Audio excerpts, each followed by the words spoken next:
शेर और मगर की कहानी। एक दिन जंगल का राजा शेर भोजन खाने के बाद पानी पीने के लिए नदी के किनारे पहुंच जाता है। पेट भर पानी पीने के बाद राजा शेर थोड़ी देर नदी के किनारे ही आराम करने लगता है। कुछ समय बाद जब जंगल का राजा शेर वापस जाने के लिए उठता है, तब उसकी नज़र धूप में लेटे नदी के किनारे मगरमच्छ पर पड़ती है। वह बढ़िया धूप में लेटे हुए अपनी शिकारी कर रहा था।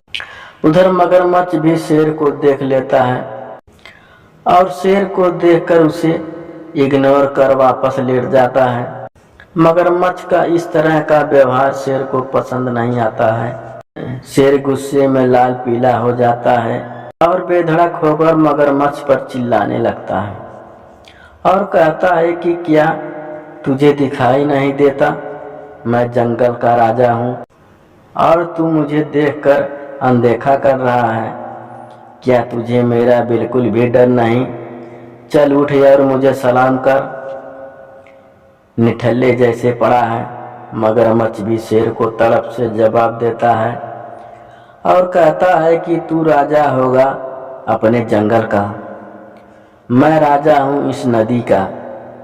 वैसे भी पानी पीने तू मेरे पास आया है, मैं तेरे पास नहीं आया, बल्कि तुझे मुझे सलाम करना चाहिए। चल निकल यहाँ से, दोबारा अपनी मनहूस शक्ल मुझे मत दिखाना। मगरमच्छ की बात शेर के सीने पर तीर की तरह चुभ गई। शेर गुस्से में आग बबूला हो गया और अपने अहंकार के सामने खुद को मगरमच्छ पर हमला करने से रोक नहीं पाया। उसने आओ न देखा ताओ सीधे मगरमच्छ पर हमला बोल दिया। इस हमले में मगरमच्छ पूरी तरह से घायल हो गया। क्योंकि मगरमच्छ नदी के बाहर था, इसीलिए वह कमजोर पड़ जाता था।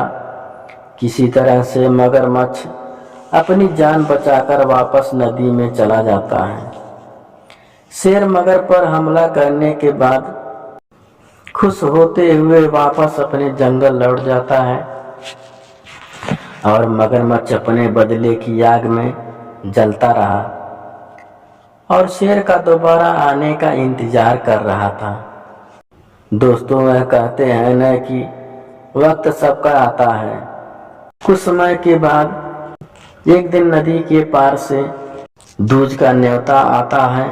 शेर बड़ा ही खुश होता है कि चलो आज मेरी बहन का न्योता आया है, उसके घर दावत होगी, बड़ा मजा आएगा। पर शेर भूल चुका है कि अपनी बहन के घर जाने के लिए उसे उसी नदी को पार करके जाना होगा। शेर खुशी खुशी नदी को पार करने के लिए नदी में उतर जाता है। वहीं टकटकी लगाए बैठा मगरमच्छ उसे दूर से निहार रहा था और बदला लेने के लिए उस पर हमला करने के लिए पूरी तरह से तैयार था। जैसे ही शेर किनारे पर पहुंचने वाला था, वैसे ही मगरमच्छ ने उस पर घातक हमला कर दिया।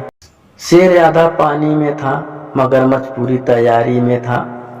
उसने शेर को खूब धोया, पटक पटक के धोया।